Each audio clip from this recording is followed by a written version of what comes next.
Bismillahirrahmanirrahim. Assalamu alaikum students. This is Engineer Shahzad Ashraf and you are watching Top Grade.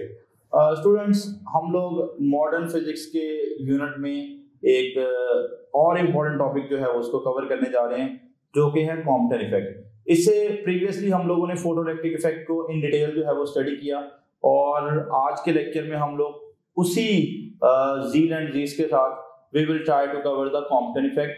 और हम लोग इंशाल्लाह आज की वीडियो में कॉम्पटन इफेक्ट में जितने भी पॉसिबल जो है वो वेरिएशन बनती हैं क्वेश्चंस की वो डिस्कस करेंगे इंशाल्लाह आज के लेक्चर में। साथ ही साथ में हम लोग ले रहे होंगे सम प्रैक्टिस क्वेश्चन, ताकि जो भी आप कॉन्सेप्ट सीख रहे हो ना सिर्फ आप उसको सीख रहे हो बल्कि आप उसको अप्लाई करके you can have the better understanding of that concept. ठीक है, और स्टूडेंट्स आइए आज का लेक्चर जो है वो हम स्टार्ट करते हैं। आप भी पाकिस्तान भर से हजारों तलबा की तरह घर बैठे एफएससी एंड आईसीएस और एंट्री टेस्ट की कंबाइन तैयारी करके अपनी ड्रीम यूनिवर्सिटी में अपना दाखिला यकीनी बना सकते हैं। टॉप ग्रेड पाकिस्तान की वाहिद ऑनलाइन एकेडमी है जो लास्ट 7 ईयर्स से कंसिस्टेंट रिजल्ट्स डिलीवर कर रही है with highest success ratio, and not only this, we publish our scorecards officially every year। और हमारे हजारों स्टूडेंट्स के reviews, genuine reviews different platform पे जाके आप देख सकते हैं। टॉप ग्रेड पाकिस्तान की वाहिद एकेडमी है जो आपको एक्सक्लूसिव 100% मनी बैक गारंटी भी देती है। इसके अलावा टॉप ग्रेड वाहिद एकेडमी है जो आपको बेतहाशा मैचलेस फीचर्स ऑफर कर रही है जो आपको कोई दूसरी ऑनलाइन एकेडमी तो क्या फिजिकल एकेडमी भी ऑफर नहीं करती। ना सिर्फ इतना बल्कि टॉप ग्रेड ऐप को पाकिस्तान भर से हजारों स्टूडेंट्स, पेरेंट्स और टीचर्स का एतबार हासिल है। अगर आप भी अपने ड्रीम मेडिकल कॉलेज या टॉप नॉच यूनिवर्सिटी में अपना दाखिला यकीनी बनाना चाहते हैं तो अभी टॉप ग्रेड ऐप डाउनलोड करें या हमारी वेबसाइट विजिट करें। And guess what, I have a great news for you. Top grade online academy आपको एफएससी एंड आईसीएस और एंट्री टेस्ट की तैयारी के लिए 88% तक स्कॉलरशिप ऑफर करती है। ट्राई करेंगे ना माइक्रोवेव्स और रेडियो वेव्स, तो इनकी एनर्जी इतना कम होती है कि they do not produce any like prominent effect. They do not produce prominent effect हम लोग कह सकते हैं। तो फिर हमारी बात हुई थी बच्चों के हमने कोई लो एनर्जी के फोटोन स्ट्राइक करवाने। लाइक लो एनर्जी फोटोन में हम लोगों ने बात की थी कि हम लोग स्ट्राइक करवा सकते हैं या IR या विजिबल या UV। ठीक है, जब भी हम लोग इस रेंज में जाएंगे ना, यानी कुछ मेटल जो ऐसी होंगी जिन पे IR स्ट्राइक करवाएंगे तो उनमें से इलेक्ट्रॉन निकल आएंगे, यानी फोटोइलेक्ट्रिक इफेक्ट प्रोड्यूस हो जाएगा। कुछ पे विजिबल से होगा, कुछ पे UV से होगा। ये जो 3 हमारा रेंज आ रहा था IR से लेके UV तक, ये लो एनर्जी के फोटोन कहलाते थे। और ये जो लो एनर्जी के फोटोन हैं ये फोटो इलेक्ट्रिक इफेक्ट हमें देते थे। लेकिन बच्चों जैसे ही आप अल्ट्रावायलेट से थोड़ा आगे निकलोगे, लाइक आप एक्सरेज लेके आओगे, तो बेटे एक्सरेज जो हैं वो यूजुअली एक्सरेज जो है ये कहलाते हैं इंटरमीडिएट एनर्जी फोटोन। और जब ही इंटरमीडिएट एनर्जी फोटोन स्ट्राइक करवाएंगे ना तो फिर हमारे पास एक इफेक्ट प्रोड्यूस हो रहा होगा जिसे बोलेंगे कॉम्पटन इफेक्ट। ये कॉम्पटन इफेक्ट होता क्या है हम ये भी स्टडी करेंगे और किस तरह से एक्सरेज में क्या क्या वेरिएशन आती है वो हम लोग देखेंगे, यानी कॉम्पटन इफेक्ट में क्या हो रहा होता है। तो खैर अभी की कहानी ये है कि कॉम्पटन इफेक्ट के लिए we will have to use the intermediate energy photon. और आपको याद होगा कि हमने ये रेंज पढ़ी भी थी। हमने पढ़ा था कि अगर इंसिडेंट फोटोन की एनर्जी जो है वो 0.51 मेगा इलेक्ट्रॉन वोल्ट से कम है तो फिर तो होगा फोटोइलेक्ट्रिक इफेक्ट। लेकिन स्टूडेंट्स अगर यही एनर्जी जो है वो इस रेंज में आ रही हो, यानी ये 1.02 मेगा इलेक्ट्रॉन वोल्ट से कम हो और 0.51 मेगा इलेक्ट्रॉन वोल्ट से ज्यादा हो, तो इस रेंज में हमेशा जो इफेक्ट प्रोड्यूस हो रहा होगा वो कॉम्पटन इफेक्ट होगा। और इस रेंज में जो एनर्जी कैरी कर रहा है बेटे वो एक्सरेज है। और कभी कभार सवाल ये भी आता है कि हमें कॉम्पटन इफेक्ट ऑब्जर्व करने के लिए टिपिकली कौन सा इलेक्ट्रोमैग्नेटिक रेडिएशन यूज करना है, तो our answer should be X-rays. Okay, अब देखते हैं बच्चों कॉम्पटन इफेक्ट में होता क्या है, हम उस कहानी को सुनते हैं। अच्छा, थोड़ा सा कॉम्पटन इफेक्ट में जाने से पहले आपको थोड़ा, बल्कि आपको बखूबी पता होना चाहिए किसका भला फोटोइलेक्ट्रिक इफेक्ट में क्या होता था। बच्चों फोटोइलेक्ट्रिक इफेक्ट में क्या होता था, याद करो, एक फोटोन जो है वो जाता था, याद करो बेटे, एक फोटोन जाता था, सामने मेटल सरफेस पड़ी होती थी, ये उसका होता था इलेक्ट्रॉन। ये इलेक्ट्रॉन क्या करता था, उस फोटोन को कंप्लीटली एब्जॉर्ब कर लेता था, वो पूरा का पूरा फोटोन एब्जॉर्ब हो जाता था। और अगर उस फोटोन के पास इतनी एनर्जी होती कि वो इलेक्ट्रॉन को निकाल पाए तो इलेक्ट्रॉन मेटल से अलग हो जाता था, यानी फोटोन स्ट्राइक करवाने से इलेक्ट्रॉन एमिट होते थे। इस प्रोसेस को हम फोटोइलेक्ट्रिक इफेक्ट कहते थे, और पूरा का पूरा फोटोन एब्जॉर्ब हो जाता है। लेकिन बच्चों हुआ क्या, ये स्टूडेंट्स यहाँ पे हमने बना रखी है एक्सरे ट्यूब, आपको नजर आ रहा है इस एक्सरे ट्यूब में से एक्सरेज निकल रही है। अब मैंने एक्सरेज के सामने ये ऑरेंज कलर में बना रखा है, ये ग्रेफाइट टारगेट है, मतलब ये उसका एक इलेक्ट्रॉन है, कार्बन का एक इलेक्ट्रॉन है समझ लें। तो जब ये जाके एक्सरेज किसी मटेरियल पार्टिकल से टकराए, तो अब की दफा हमने देखा कि ये जो फोटोन है ये कंप्लीटली एब्जॉर्ब नहीं हुआ जैसे पहले होता था, हमें फोटोन वापस मिला है। लेट्स सपोज मैं इसको कहता हूं कि ये मेरा इंसिडेंस फोटोन है जो आके टक्कर खा रहा है, और इसकी वेवलेंथ को मैं लैम्डा आई बोलता हूं, और टक्कर खाने के बाद हमें ये फोटोन दोबारा भी मिल रहा है, तो मैं इसको बोलूंगा स्कैटर्ड एक्सरे फोटोन, और इसकी मैं वेवलेंथ को लैम्डा एस बोलूंगा। यानी फोटोन की टक्कर हो रही है, लेकिन अब की दफा फोटोन कंप्लीटली एब्जॉर्ब नहीं हो रहा। जब भी इंटरमीडिएट एनर्जी का फोटोन किसी भी मटेरियल पार्टिकल से टकराएगा, तो वहां पे हम लोग दो चीजें ऑब्जर्व करेंगे। पहली चीज क्या ऑब्जर्व करेंगे, एक तो हम देखेंगे ये अपने ओरिजिनल पाथ से स्कैटर्ड हो जाएगा, कितने एंगल पे, थीटा पे।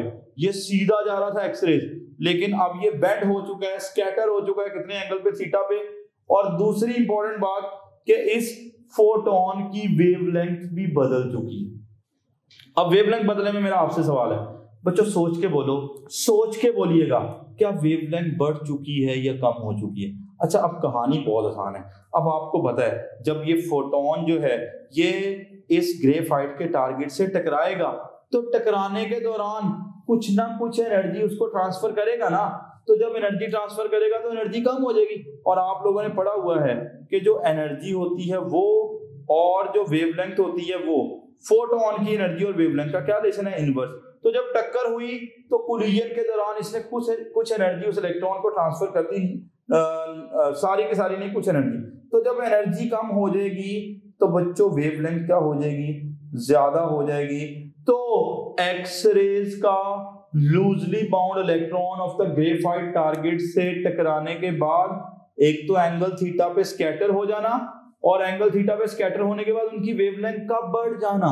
देखो इंसिडेंस की वेवलेंथ कम होगी, लेट्स सपोज मैं कहता हूं इंसिडेंस की थी लाइक मैं कहता हूं कि लाइक 300 नैनोमीटर थी, और मैं कहता हूं स्कैटर्ड की आ गई है, मैं लेट्स सपोज कहता हूं जी 400 नैनोमीटर।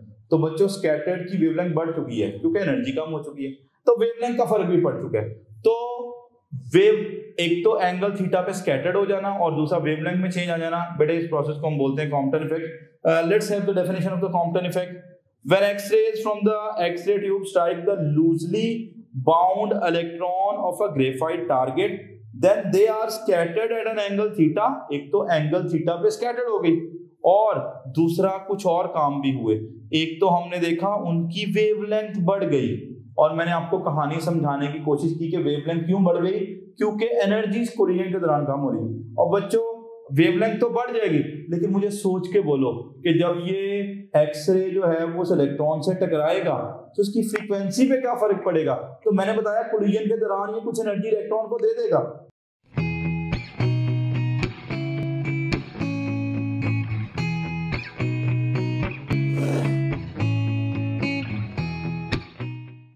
अस्सलाम वालेकुम, मेरा नाम करस मरियम, मुस्तफा जावेद, मुदस्सिर अहमद, मेरा नाम शहजाद है। मेरे एमडी कैट में इस साल मार्क्स 182, 189, 187, 185 आउट ऑफ 200 मार्क्स हैं। मेरा admission Allama Iqbal medical college Lahore, king Edward medical university Lahore, Khyber medical college, Dow medical college Karachi में एडमिशन हो गया। चीजें क्या हो जाएंगी, कम हो जाएंगी। तो एक्सरेज का loosely bound electron of the graphite target से टकराने के बाद एंगल थीटा पे स्कैटर्ड होने के साथ साथ वेवलेंथ का बढ़ जाना, फ्रीक्वेंसी का कम हो जाना या एनर्जी का कम हो जाना, ये प्रोसेस जो है this is called the Compton effect, जिसमें फोटोन कंप्लीटली एब्सॉर्ब नहीं हुआ। तो ये है बच्चों कॉम्पटन इफेक्ट। अब क्या हुआ, ये साइंटिस्ट था आर्थर हॉली कॉम्पटन, उसने मेरा बेटा हमें बताया कि एक फॉर्मूला बताया law of conservation of momentum और एनर्जी को कंजर्व करते हुए उसने एक फॉर्मूला ड्राइव करके दिया। अब ये मैं डेरिवेशन में नहीं जाना, हमें जस्ट उस फॉर्मूले का अंडरस्टैंडिंग लेना है। मैंने थोड़ी देर पहले बात की कि जब भी ये इंसिडेंस एक्सरे होगी इसकी वेवलेंथ कुछ और होगी। लेट्स सपोज मैंने कहा था इंसिडेंस एक्सरे की वेवलेंथ है 300 नैनोमीटर, और बेटे जब ये स्कैटर्ड होगा तो डेफिनेटली वेवलेंथ बढ़ चुकी होगी। मैंने कहा था एनर्जी कम हो गई है, वेवलेंथ बढ़ गई है। तो अभी जो स्कैटर्ड एक्सरे फोटोन है मान लो उसकी वेवलेंथ है 400 नैनोमीटर, तो बताओ वेवलेंथ में कोई ना कोई चेंज तो आया है ना, तो डेफिनेटली आया है बच्चों। जितना वेवलेंथ में चेंज आता है उसे कहते हैं कॉम्पटन शिफ्ट। सो यहाँ डेफिनेशन लिख दी गई है कि the change in wavelength of scattered X-ray, ठीक है, यानी स्कैटर होने के बाद जितना वेवलेंथ में चेंज आया, अब चेंज कितना आ रहा है मैं बता देता हूं। अच्छा, अब इसे बोलते हैं कॉम्पटन शिफ्ट। अब कॉम्पटन शिफ्ट के दो फॉर्मूले हो सकते हैं बेटे, एक तो डेल्टा लैम्डा जितना वेवलेंथ में चेंज आया। अब बताओ जरा कि वेवलेंथ में चेंज कैसे निकालेंगे भाई। स्कैटर्ड एक्सरे फोटोन में से इंसिडेंस एक्सरे फोटोन की वेवलेंथ को माइनस कर दो, पता चल जाएगा ना। जैसे देखो स्कैटर्ड की आई थी 400 और इंसिडेंस की आई थी बच्चों कितनी भला 300, तो दोनों का डिफरेंस लो कितने का आ रहा है 100 नैनोमीटर का, और जितना डिफरेंस आ रहा है बेटे उसे ही हम लोग क्या बोलते हैं कॉम्पटन शिफ्ट। तो एक तो कॉम्पटन शिफ्ट का ये फॉर्मूला है, आपको अगर इस फॉर्मूले में कोई सी दो चीजें देके तीसरी पूछ ले तो आपको कैलकुलेट करना आनी चाहिए। ओके, और बेटे मैंने आपको बताया कि कॉम्पटन ने law of conservation of momentum को यूज करते हुए हमें कॉम्पटन शिफ्ट का एक और फॉर्मूला बताया, delta lambda is equal to H upon M naught C into 1 minus cos of theta. ये एक और फॉर्मूला है जिसकी मदद से आप कॉम्पटन शिफ्ट पता लगा सकते हो। अब थोड़ा सा सुन लें कि इसमें चीजें क्या क्या हैं बेटे। यहाँ पर जो थीटा है ये बेसिकली कुछ और नहीं है बल्कि ये एंगल ऑफ स्कैटरिंग है, यानी एक्सरेज कितने एंगल पे स्कैटर हुई टकराने के बाद, 60 डिग्री पे, 90 डिग्री पे, 45 पे, 30 पे, कितने पे स्कैटर्ड हुई हैं वो है। और बच्चों ये जो फैक्टर लिखा हुआ है इसके बारे में मैं थोड़ा आगे चल के बात करता हूँ, लेकिन फिलहाल बता दूं ये सारा कांस्टेंट चीजें हैं। एक जो है वो यहाँ पे प्लैंक्स कांस्टेंट है जिसकी वैल्यू आप सबने पढ़ी हुई है 6.63 मल्टीप्लाई बाय 10 की पावर -34 जूल सेकंड्स, ठीक है, ये कांस्टेंट है। एम बता दूं बच्चों, this is actually the rest mass of the electron, जो कि आपने पढ़ा हुआ है 9.1 मल्टीप्लाई बाय 10 की पावर -31 kg, यानी मैं बता रहा हूँ ये सारा कांस्टेंट फैक्टर है। और सी जो है वो डेफिनेटली स्पीड ऑफ लाइट है जिसकी वैल्यू 3 मल्टीप्लाई बाय 10 की पावर 8 मीटर पर सेकंड आएगी। मैं नहीं कह रहा कि आपने बार बार ये वैल्यूज पुट करनी है, मैं आपके लिए आसानी करने जा रहा हूँ, लेकिन फिलहाल आपको कॉम्पटन शिफ्ट का फॉर्मूला याद करना है बच्चों, that is h upon m naught c into 1 minus cos of theta. ये जो मैंने हाईलाइटेड किया ये सारा फैक्टर कांस्टेंट है, सिर्फ आपको स्कैटरिंग एंगल पता होना चाहिए, वो आपने पुट करना है और आपके पास कॉम्पटन शिफ्ट की वैल्यू आ जानी है। अच्छा सुनो ध्यान से बेटे, मैंने आपको अभी बताया कि ये जो फैक्टर है जिसका नाम क्या है h upon m naught c, जैसे आप इसकी वैल्यूज पुट करके सॉल्व करोगे ना, मैंने अभी बताया था इसकी आप वैल्यूज पुट कर लें, h upon m naught c, आप तमाम फैक्टर्स की वैल्यूज पुट करें, लाइक h की वैल्यू 6.63 मल्टीप्लाई बाय 10 की पावर -34 जूल सेकंड, और mass of the electron put कर दें 9.1 मल्टीप्लाई बाय 10 की पावर -31 kgs में, और स्पीड ऑफ लाइट है 3 मल्टीप्लाई बाय 10 की पावर 8 मीटर्स पर सेकंड। जब आप ये सारी वैल्यूज पुट करके आप कैलकुलेटर से इसको सॉल्व करेंगे तो आपको एक फिक्स नंबर याद कर लेना है बेटा। इसका जो आंसर आएगा वो 2.43 आएगा, जो पावर आएगी साथ में वो 10 की पावर -12 आएगी, और सारे यूनिट कैंसिल हो जाएंगे, सिर्फ यूनिट्स वही बचेंगे जो लेंथ वाले हैं। तो दो चीजें समझ आई, एक तो ये याद कर लो कि ये जो h upon m naught c है ये कांस्टेंट फैक्टर है बच्चों, इसकी वैल्यू याद कर लो कितनी है 2.43 मल्टीप्लाई बाय 10 की पावर -12 मीटर या 2.43 पिकोमीटर, और इसके यूनिट्स वही हैं, ये यूनिट्स वही हैं जो सेम किसके होते हैं, लेंथ के होते हैं। इस फैक्टर के यूनिट लेंथ वाले यूनिट आ रहे हैं, लिहाजा हमने इसका नाम रख दिया कॉम्पटन वेवलेंथ। बच्चों ये जो h upon m naught c वाला फैक्टर है यहाँ पे लिख दी गई, ये बात को सुन लें। The factor h upon m naught c has the same units as that of length, that's why it is termed as Compton wavelength. अब इस फैक्टर को हम क्या बोलते हैं? Compton wavelength. तो बच्चों वैल्यू भी याद कर लें और यूनिट। तो अब आपके लिए वो फॉर्मूला बहुत आसान हो गया कॉम्पटन शिफ्ट वाला। बताओ कॉम्पटन शिफ्ट का फॉर्मूला क्या होता था? h upon m naught c into 1 minus cos of theta. और बच्चों मैं आपको ये बात बता रहा हूं कि सबकी बार बार वैल्यूज मत पुट करते रहो। h upon m naught c जैसे जब भी आए ना तो उसकी जगह आपने क्या रिप्लेस करना है? 2.43 मल्टीप्लाई बाय 10 की पावर माइनस 12, और जितना भी एंगल ऑफ स्कैटरिंग दिया हुआ है वो यहाँ पे पुट करके you people can easily find the value of the Compton shift. तो उम्मीद है आपको समझ आ रही है। डेल्टा लैम्डा कॉम्पटन शिफ्ट है बच्चों। ये जो डेल्टा लैम्डा है ये क्या है? This is called the Compton shift, यानी जितना वेवलेंथ में चेंज आता है। और ये जो h upon m naught c है this is called the Compton wavelength. तो फर्क रखिएगा, कॉम्पटन शिफ्ट क्या है, कॉम्पटन वेवलेंथ क्या है, और कॉम्पटन की वेवलेंथ तो आपकी फिंगर टिप्स पे होनी चाहिए। स्टूडेंट्स चलें, ये तो कहानी हो गई। अब इसमें ना हमें 4 मुख्तलिफ तरह के केसेस डिस्कस करने हैं, और हर केस में जो रिजल्ट आ रहा होगा हमने उसको भी स्टडी करना है। अब देखते हैं बच्चों केस नंबर 1 में, अगर हमारा एंगल ऑफ स्कैटरिंग 0 डिग्री हो जाए, एंगल ऑफ स्कैटरिंग कितना हो जाए? 0 डिग्री, तो फिर आपसे पूछा जा सकता है कॉम्पटन शिफ्ट की वैल्यू क्या आएगी, और सो ऑन, कुछ और क्वेश्चंस हो सकते हैं। अच्छा बच्चों ऐसा करें, हम लोग डेल्टा लैम्डा का फॉर्मूला यूज करते हैं। भाई क्या है डेल्टा लैम्डा का फॉर्मूला? सर वो होता है h upon m naught c into 1 minus cos of theta. बताओ अभी स्कैटरिंग कितने एंगल पे हो रही है? 0 पे। अगर बोले 0 डिग्री पे स्कैटरिंग हो रही है तो सॉल्व करो। Delta lambda is equal to क्या होगा? h upon m naught c into 1 minus cos of 0 degree. अब आपको cos 0 की वैल्यू पता होनी चाहिए बेटे। cos 0 की जो वैल्यू होगी वो आप सबको ट्रिग्नोमेट्रिक फंक्शन की वैल्यूज डेफिनेटली याद है। अगर आप एंटी टेस्ट की तैयारी कर रहे हो तो cos 0 की वैल्यू 1 होती है बेटे। 1 माइनस 1 कितना हो जाएगा? 0 हो जाएगा। तो h upon m naught c into 0। तो बताओ हमारे पास जो कॉम्पटन शिफ्ट की वैल्यू आ रही है जवानों, जो कॉम्पटन शिफ्ट की हमारे पास वैल्यू आ रही है डेल्टा लैम्डा की, वो क्या आ रही है? 0। और मैंने बताया था कि कॉम्पटन शिफ्ट निकालने का तरीका क्या होता है? स्कैटर्ड एक्सरे में से इंसिडेंस को क्या करो? माइनस करो, है ना। कॉम्पटन शिफ्ट इसी को तो बोलते थे ना, स्कैटर्ड और इंसिडेंस का जो डिफरेंस होता था। तो यहाँ से एक बड़ा इंपॉर्टेंट रिजल्ट आ गया कि स्कैटर्ड एक्सरे की वेवलेंथ उतनी होगी जितनी क्या होगी? इंसिडेंस की होगी, यानी वेवलेंथ में कोई चेंज नहीं आएगा। और मजे की बात बताऊं, 0 डिग्री पे स्कैटर होने का मतलब बताऊं क्या? टक्कर ही नहीं हुई। अगर वो इलेक्ट्रॉन से टकरा जाता ना तो डेफिनेटली वो डेविएट होता, और टक्कर नहीं हुई तो एनर्जी ट्रांसफर नहीं हुआ, और एनर्जी ट्रांसफर नहीं हुआ तो वेवलेंथ में चेंज थोड़ा ना आएगा मेरा बेटा। तो बात ये हो रही है कि अगर हम एंगल ऑफ स्कैटरिंग कितना रख लें? 0 डिग्री रख लें, तो फिर क्या होगा? अगर एंगल ऑफ स्कैटरिंग 0 डिग्री रख लें then the Compton shift becomes equal to 0। भाई वेवलेंथ में कोई चेंज नहीं आएगा। वेवलेंथ में चेंज को तो कॉम्पटन शिफ्ट बोलते हैं। कॉम्पटन शिफ्ट की वैल्यू 0 होगी, और 0 होने का मैंने मतलब समझा दिया।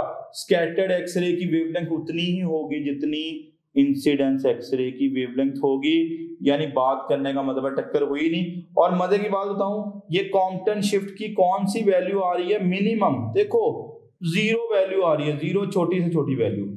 तो अगर आपसे पूछा जाए कि कॉम्पटन शिफ्ट की मिनिमम वैल्यू कब होगी, तो जब हम थीटा कितना पुट कर देंगे? 0 डिग्री। कॉम्पटन शिफ्ट होएगा ही नहीं, उसका आंसर 0 आ जाएगा। तो अगर मिनिमम पूछे तो याद कर लें बच्चों, और बढ़ते हैं कहानी में आगे। Why students love Top Grade? Number 1, अब हमारे वीडियो लेक्चर्स की हेल्प से कभी भी और कहीं भी किसी भी टॉपिक के कॉन्सेप्ट्स को निहायत आसानी से बहुत शॉर्ट टाइम में बिल्ड कर सकते हैं। नंबर 2, अब आपको लेक्चर नोट करने की बिल्कुल ज़रूरत नहीं है, क्योंकि टॉप ग्रेड आपको प्रोवाइड कर रहा है प्लेबल स्लाइड्स, जिनकी हेल्प से आप अपने घंटों के लेक्चर को बहुत शॉर्ट टाइम में रिवाइज कर सकते हैं। और अगर एग्जाम करीब हो तो आप अपने किसी भी सब्जेक्ट के पूरे सिलेबस को बहुत शॉर्ट टाइम में रिवाइज कर सकते हैं। Number 3, top grade only app है जिसकी हेल्प से आप किसी भी टॉपिक के तमाम पास पेपर्स का टेस्ट क्रिएट कर सकते हैं, और ना सिर्फ इतना बल्कि आप उनके सॉल्यूशंस भी देख सकते हैं, और एग्जाम्स का मोर देन 60% इन्हीं पास पेपर्स से आता है। नंबर 4, टॉप ग्रेड आपको प्रोवाइड करता है पाकिस्तान का सबसे बड़ा और ऑथेंटिक क्वेश्चन बैंक, जिसकी हेल्प से आप जब चाहें, जैसे चाहें और जितने चाहे टेस्ट क्रिएट कर सकते हैं। और अगर टेस्ट सॉल्व करते हुए आपका कोई क्वेश्चन रॉन्ग होता है तो आप उसका सोल्यूशन भी देख सकते हैं। नंबर 5, आप डेली बेसिस पे अपने डाउट्स को हर टीचर के साथ व्हाट्सएप पर लाइव डिस्कस कर सकते हैं। नंबर 6, आप अपने ऑनलाइन सेशन के दौरान अगर किसी भी पॉइंट पे अपनी तैयारी को इवेल्युएट करना चाहते हैं तो टॉप ग्रेड आपको प्रोवाइड कर रहा है 20 FLPs। टॉप ग्रेड FLPs की बेस्ट बात ये है कि टॉप ग्रेड हर FLP के बाद आपको प्रॉपर डिस्कशन प्रोवाइड करता है। Not only that, top grade her FLP के बाद आपको ये बताता है कि आप किन सब्जेक्ट्स, किन चैप्टर्स और किन टॉपिक्स में वीक हैं, ताकि आप उन टॉपिक्स पे ज़्यादा फोकस कर सकें। Number 7, top grade offers you custom study schedule as per your need. Number 8, top grade app में आपको मिलेंगे best guidance lectures which already have inspired thousands of students. Number 9, progress report की help से आप किसी भी पॉइंट पे अपनी तैयारी को एनालाइज कर सकते हैं और इसे मजीद बेहतर बना सकते हैं। नंबर 10, अगर आप कोई फिजिकल एकेडमी ज्वाइन करते हैं तो आपको सेल्फ स्टडी के लिए मिलेंगे 4 to 6 आवर्स, लेकिन अगर आप टॉप ग्रेड से ऑनलाइन प्रिपरेशन करते हैं तो आपको सेल्फ स्टडी के लिए मिलेंगे 12 to 14 hours. In addition to this, top grade से ऑनलाइन प्रिपरेशन करके you will save traveling cost, hostel expenses, books cost, and most importantly, plenty of your valuable time, क्योंकि आपको सेल्फ स्टडी के लिए मिलेगा 4 गुना ज़्यादा time. So what are you guys waiting for? Visit topgrade.pk and sign up free to get up to 100% scholarship for online preparation of FSC, MDCAT, ECAT, NUST, NUMS, AKU, PAS, FAST and GK entrance exams। पर हो जाएगी किसके भला? Compton wavelength के। दो तरह के सवाल आ सकते हैं। एक सवाल तो ये आ सकता है कि बताओ कितना एंगल ऑफ स्कैटरिंग रख दें कि कॉम्पटन शिफ्ट और कॉम्पटन वेवलेंथ बराबर आ जाएं, तो वो एंगल क्या होगा? 90 डिग्री। और आपसे पूछ सकता है 90 डिग्री पे कॉम्पटन शिफ्ट की वैल्यू क्या होगी? भाई उतनी होगी जितनी कॉम्पटन वेवलेंथ है। सर ये कॉम्पटन वेवलेंथ की वैल्यू कितनी होती है? मैंने कहा था याद कर लो, 2.43 मल्टीप्लाई बाय 10 की पावर -12 मीटर। तो अगर आपको पूछा जाए कि 90 डिग्री के ऊपर कॉम्पटन शिफ्ट की वैल्यू क्या आएगी, तो आपका आंसर आना चाहिए 2.43 मल्टीप्लाई बाय 10 की पावर -12 मीटर या 2.43 पिकोमीटर। तो 0 डिग्री पे याद कर लें कॉम्पटन शिफ्ट मिनिमम होगा, वेवलेंथ में कोई चेंज नहीं आएगा। और अगर आप 90 डिग्री रख लो तो कॉम्पटन शिफ्ट और कॉम्पटन वेवलेंथ बराबर हो जाएंगे। और अगर आपको कॉम्पटन शिफ्ट की वैल्यू पूछी जाए तो आपने आंसर वही करना है जो कॉम्पटन वेवलेंथ का, वो हमने याद कर रखा है। स्टूडेंट्स बढ़ते हैं आगे। अगर हम स्कैटरिंग एंगल 180 रख लें, अगर हम स्कैटरिंग एंगल कितना रख लें? 180। ये भी बड़ा इंपॉर्टेंट केस है और इसके भी पास पेपर में क्वेश्चन जो है वो आए हुए हैं। अच्छा 180 डिग्री पे चलते हैं बेटे। हमने कॉम्पटन शिफ्ट का फॉर्मूला पढ़ा हुआ है, delta lambda is equal to H upon क्या है? m0c into 1 minus cos of theta. बताओ थीटा कितना पुट करेंगे? 180। क्योंकि अब हम बात कर रहे हैं कि अगर एक्सेस टाइप करने के बाद 180 डिग्री पे जो है वो स्कैटर्ड हो जाए तो फिर कहानी क्या चलेगी? बेटे देखिएगा, डेल्टा लैम्डा लिखे ऐसे ही, H अपॉन m0c लिखा ऐसे ही, 1 माइनस cos 180 की वैल्यू होती है -1। cos 180 की वैल्यू क्या होती है? -1। ओके सही है। Delta lambda is equal to H upon m0c into 1 minus minus क्या हो गया? प्लस 1 + 1 कितना आ गया हमारे पास? 2 आ गया। तो हमारा जो डेल्टा लैम्डा का आंसर आ रहा है वो 2 times the H upon m0c आ रहा है। इसका मतलब ये हुआ कि अगर एक्सरे स्कैटर्ड हो जाए कितने एंगल पे? 180 डिग्री पे, तो तब जो कॉम्पटन शिफ्ट आएगी वो कॉम्पटन वेवलेंथ के बराबर नहीं आ रही, बल्कि कॉम्पटन वेवलेंथ से डबल आ रही है। तो यहां मैंने लिख दिया जब भी एक्सरे स्कैटर होंगे 180 डिग्री पे, जो कॉम्पटन शिफ्ट होगी वो क्या हो जाएगी? That will be twice the Compton क्या भला? वेवलेंथ। और मैंने ब्रैकेट में बड़ा इंपॉर्टेंट फैक्टर लिखा कि अब जो कॉम्पटन शिफ्ट है वो मैक्सिमम आएगी। मैंने बताया था 0 डिग्री पे कॉम्पटन शिफ्ट मिनिमम होगी, अब मैं बोल रहा हूँ 180 पे मैक्सिमम होगी। सर मैक्सिमम क्यों होगी? बेटे बड़ी सिंपल सी कहानी है। बताओ ये आपको चीज याद रखनी है कि जो कॉस फंक्शन की वैल्यू है वो हमेशा वेरी करती है 1 से -1 के बीच में, यानी उसका बड़ा से बड़ा आंसर 1 आता है और छोटा से छोटा आंसर क्या आता है? -1। तो हाँ यहाँ पे अगर -1 की बजाय लाइक -2 आ जाता किस तरीके से? तो फिर मेरा आंसर यहाँ पे 2 नहीं आना था, 3 आना था, फिर ये 3 गुना भी हो सकती थी। लेकिन हमें पता है कि कॉस फंक्शन के लिए यहाँ पे आंसर कभी भी -1 से बड़ा नहीं आ सकता, लिहाजा मेरा बेटा याद कर लो कि 180 डिग्री एंगल के ऊपर क्या होगा, जो कॉम्पटन शिफ्ट होगी वो कॉम्पटन वेवलेंथ से डबल हो जाएगी और ये कॉम्पटन शिफ्ट की मैक्सिमम वैल्यू होगी। तो बच्चों एक तो ये याद कर लो कि 180 डिग्री पे कॉम्पटन शिफ्ट की वैल्यू मैक्सिमम होती है। अब पूछे कितनी हो जाती है, तो कोई परेशानी वाली बात नहीं है, ये लिखा हुआ है कि ये कॉम्पटन वेवलेंथ से डबल हो जाएगी। भाई डबल कर लो, बताओ 2 ऐसे लिखा, कॉम्पटन वेवलेंथ की वैल्यू सबने याद की हुई है 2.43 मल्टीप्लाई बाय 10 की पावर क्या है भला, -12 मीटर है ना। तो जब ये 2.43 को 2 से मल्टीप्लाई करोगे तो बच्चों ये बनेगा 4.86 मल्टीप्लाई बाय 10 की power -12 metre, so that comes out to be 4.86 picometre. तो आपको वैल्यू भी पूछी जा सकती है। तो ये हो गया case number 3। Let's move to the case number 4 जो कि हमारा लास्ट केस है। Then we will be having some practice question, क्योंकि ये छोटा सा यूनिट था जिसमें हमें कुछ चीजें कवर करना थी। अगर हम स्कैटरिंग एंगल 60 डिग्री रख लें, अगर हम स्कैटरिंग एंगल कितना रख लें 60 डिग्री, तो तब भी एक बड़ा इंपॉर्टेंट रिजल्ट आ रहा है। ये देखते हैं क्या रिजल्ट आता है। Delta lambda is equal to h upon m naught c into 1 minus cos of, बोलो थीटा होता है, थीटा कितना रखेंगे 60 डिग्री रखेंगे। ओके, अब delta lambda is equal to h upon m naught c into 1 minus cos 60 की value बेटे 1/2 होती है। कॉस 60 की वैल्यू क्या होगी 1/2। 1 में से जब 1/2 माइनस करोगे तो 1/2 ही हमारा आंसर आएगा। तो ये बना 1/2 और बाकी क्या बचा h upon m naught c। बताओ ये जो ब्रैकेट में लिखा हुआ फैक्टर है ये क्या है, this is the Compton wavelength. तो बताओ ये जो लेफ्ट साइड पे टर्म लिखी हुई है क्या, कॉम्पटन शिफ्ट। आपको नजर आ रहा है कि भाई जो कॉम्पटन शिफ्ट है वो कॉम्पटन वेवलेंथ से हाफ आ रही है। वो आपको ये भी पूछ सकता है कि कौन से एंगल के ऊपर कॉम्पटन शिफ्ट होगी, वो कॉम्पटन वेवलेंथ से हाफ होगी। तो अगर एक्सेस को स्कैटर कर, अगर एक्सेस स्कैटर हो जाए कितने एंगल पे 60 डिग्री पे, तो जो कॉम्पटन शिफ्ट होगी वो कॉम्पटन वेवलेंथ से क्या हो जाएगी, हाफ हो जाएगी। और हाफ करने के लिए आपने सिंपली ये देखो भाई 1/2 कॉम्पटन वेवलेंथ की वैल्यू आपने याद कर रखी है 2.43 मल्टीप्लाई बाय 10 की पावर -12 मीटर। अब 2 को जब 2 से डिवाइड करिए, 2.43 को 2 से डिवाइड करोगे तो 1.22 आएगा, साथ में 10 की पावर -12 आ जाएगा और मीटर। तो बच्चों आपके पास जो नई वैल्यू कॉम्पटन शिफ्ट की निकल के आ रही है वो 1.22 मीटर आ रही है, जो कि कॉम्पटन वेवलेंथ से हाफ है। आपसे ये भी सवाल पूछा जा सकता है कि किस एंगल के ऊपर कॉम्पटन शिफ्ट जो होगी वो कॉम्पटन वेवलेंथ से हाफ हो जाएगी। So these are all the cases of the Compton effect.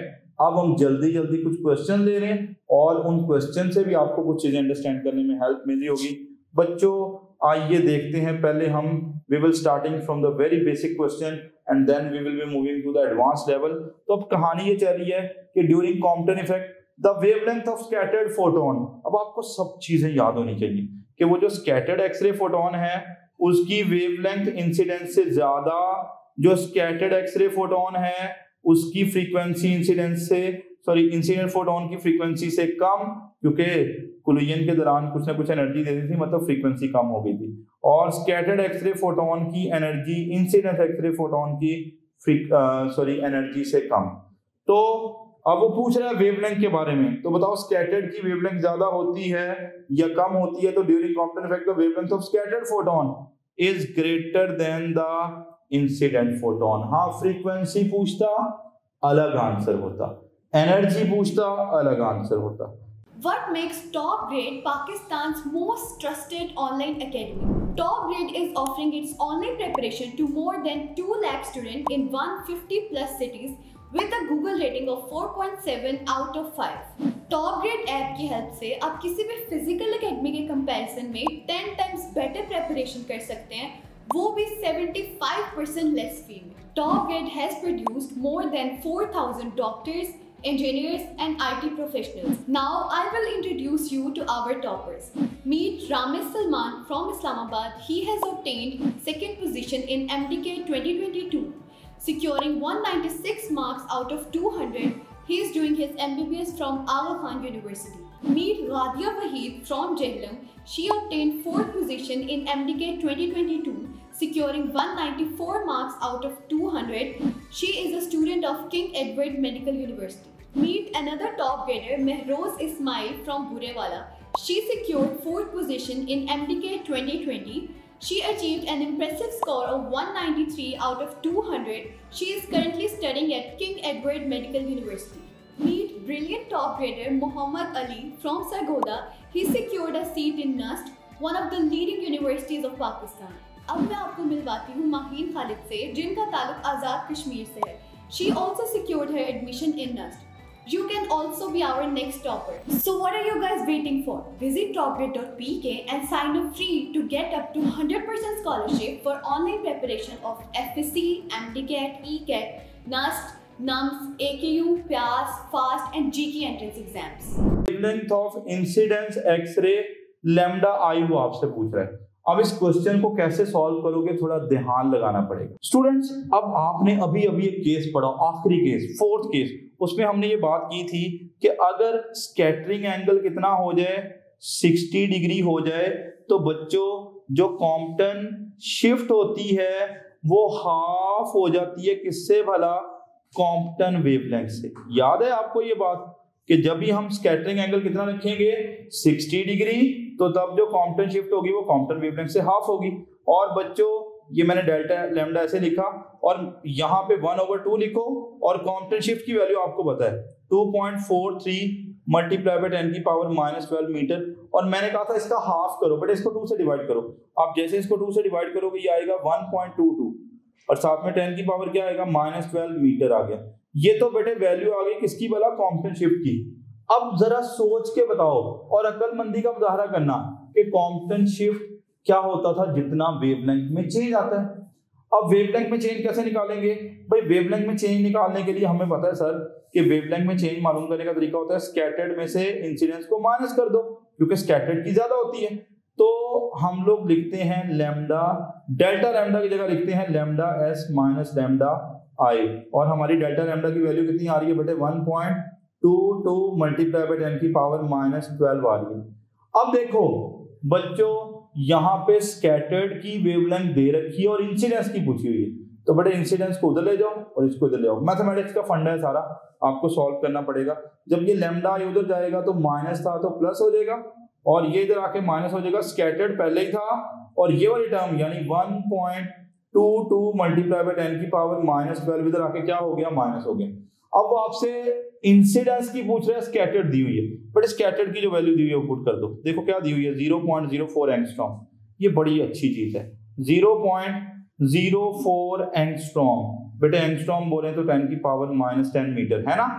Okay, -1.22 multiply by 10 की पावर -12, ये आ गई लैम्डा आई. अब बच्चे कहते हैं सर कैलकुलेटर दो, उसके बगैर नहीं होएगा हमारे से. बेटे पावर्स तो कंसिस्टेंट करो ना. एक में 10 की पावर -10 आ रहा है, एक में -12 आ रहा है, दोनों की एक जैसी पावर कर लो, वो हम कॉमन ले सकते हैं. तो अगर मैं 2 डेसिमल राइट साइड पे मूव कर जाऊं तो मैं क्या लिख सकता हूं? 4 मल्टीप्लाई बाय 10 की पावर बोलो -12 माइनस क्या आ गया? 1.22 मल्टीप्लाई बाय 10 की पावर -12. अब कहानी हो गई थोड़ा आसान, क्योंकि इन दोनों फैक्टर्स के अंदर 10 की पावर -12 कॉमन आ सकता है. तो अगर मैं 10 की पावर -12 कॉमन ले लूं तो ये बनेगा 4 - 1.22. तो बच्चों यहां से जो हमारा आंसर आएगा 10 की पावर -12 तो ऐसे ही आ जाएगा, लेकिन 4 में से जब 1.2 माइनस करोगे तो पीछे बचेगा 2.8 और सारी चीजें ऐसा ही उन्होंने पुट की हैं, तो हमारा आंसर भी ऐसा यूनिट में आएगा. So our right answer will be 2.8 multiply by 10 की पावर -12 मीटर. देखो कभी कभार ऐसे भी क्वेश्चन आएंगे जिसमें इंसिडेंस की देके स्कैटर्ड पूछेगा या स्कैटर्ड देके इंसिडेंस पूछेगा, तो कोई परेशानी वाली बात नहीं है. आपने जस्ट कॉम्पटन शिफ्ट की जगह लैम्डा एस माइनस लैम्डा आई यानी स्कैटर्ड एक्सरे फोटोन और इंसिडेंस एक्सरे फोटोन की वेवलेंथ के डिफरेंस को हम लोग कॉम्पटन शिफ्ट बोलते हैं. ओके स्टूडेंट्स, बढ़ते हैं अगले सवाल की तरफ. हाँ, मैंने आपको बताया था कि अगर लो एनर्जी का फोटोन लाएंगे तो फोटोइलेक्ट्रिक इफेक्ट होगा। लो एनर्जी में हमने कहा था सबसे पहले आईआर लाएंगे, ना आए तो विजिबल लाओ, फिर भी ना आए तो यूवी ले आओ। यूवी तक तो ठीक है, लेकिन जब हम एक्सरेज के साथ जाएंगे तो हमारा जो इम्पैक्ट है वो थोड़ा चेंज हो जाएगा। तब यूजुअली हमें जो एक्सरे के साथ इफेक्ट देखने मिलेगा वो कौन सा होगा? Compton effect. तो अगर सवाल पूछा जाए कि कॉम्पटन इफेक्ट टिपिकली कौन सी रेडिएशन दे रही होती है, तो बेटे वो एक्सरेज दे रही होती है। Okay, so let's move to the next question. Okay, the X-ray scattering from electron is an evidence of the particle nature of the X-ray. याद रखिएगा, फोटोइलेक्ट्रिक इफेक्ट, कॉम्पटन इफेक्ट और pair production, they all are based upon the particle nature of light. So we are particularly talking about the Compton effect, तो हम particle nature of X-rays की बात करें। अच्छा, लो जी बच्चों, आपको सवाल आ गया कि ये जो H/m0c है इसकी वैल्यू बताओ। मैंने बताया था ये कांस्टेंट फैक्टर है। H प्लैंक्स कांस्टेंट है, m rest mass of electron है, c speed of the light है। और आपको पता जब आपने इन सब की वैल्यू पुट की थी तो आपका आंसर आया था, बोलो कितना भला?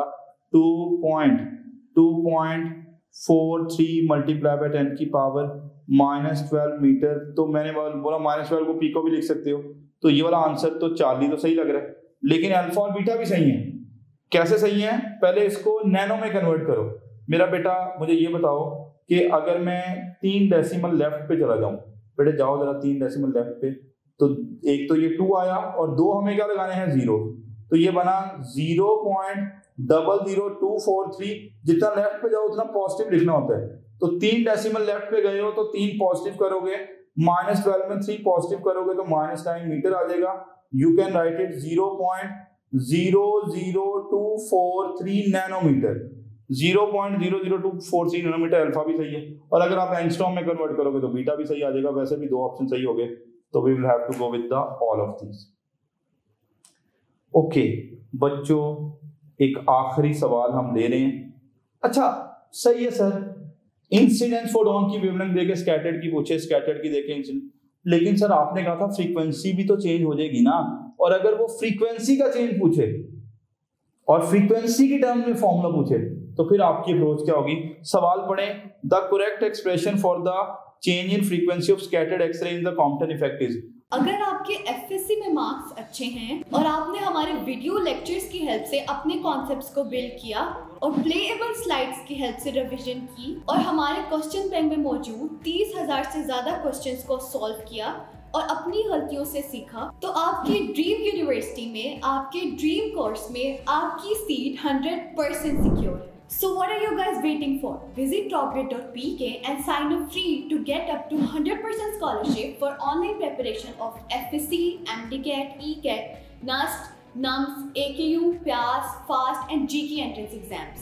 अब इनमें सही फॉर्मूला ढूंढना है, तो लो बच्चों थोड़ा एक नई डेरिवेशन करते हैं जहाँ से आप फ्रीक्वेंसीज भी डिराइव कर सकते हो। अच्छा, हमने फिलहाल ये पढ़ रखा है कि जो डेल्टा लैम्डा होता है जिसे कॉम्पटन शिफ्ट बोलते हैं, ये हमारे पास होता है H/m0c into 1 - cos of theta। Just stick to the basics, आपने बेसिक फॉर्मूले से सारा ड्राइव करना है। अब मुझे ये बताइएगा, जो डेल्टा लैम्डा है जिसे कॉम्पटन शिफ्ट बोलते हैं, ये क्या होता है? ये स्कैटर्ड एक्सरे फोटोन और इंसिडेंस एक्सरे फोटोन की वेवलेंथ का डिफरेंस होता है। सही है, लिख दिया। ये आ गया H/m0c into 1 - cos of theta। 1 - cos of theta। अब देखो वेवलेंथ नहीं दी हुई, हमें क्या दी हुई है? फ्रीक्वेंसीज। तो वैसे मैं बुक के अकॉर्डिंगली या इस सवाल के अकॉर्डिंगली चलता हूँ। बेटे स्कैटर्ड वाले को वो लैम्डा प्राइम कह रहा है, मैं स्कैटर्ड की लैम्डा प्राइम कह रहा हूँ। ओरिजिनल वाली वेवलेंथ को बेटे उसने लैम्डा का हुआ, तो मैं भी आज लैम्डा का लेता हूँ। ठीक है, तो ये आ गया। अब आपने फेमस फॉर्मूला पढ़ा हुआ है, मैं वापस आता हूँ। आपने पढ़ा हुआ है अगर फोटोन है तो आप पढ़ोगे C इक्वल, वैसे V इक्वल एफ लैम्डा होता है, पर फोटोन के लिए क्या लिखोगे? C equal F lambda. यहाँ से जल्दी से लैम्डा की वैल्यू पता लगाओ। बेटे लैम्डा की वैल्यू क्या आ जाएगी? C/f। लैम्डा की वैल्यू क्या आ जाएगी? C/f। जहां जहां लैम्डा आ रहा है वहां पे C/f लिख दो।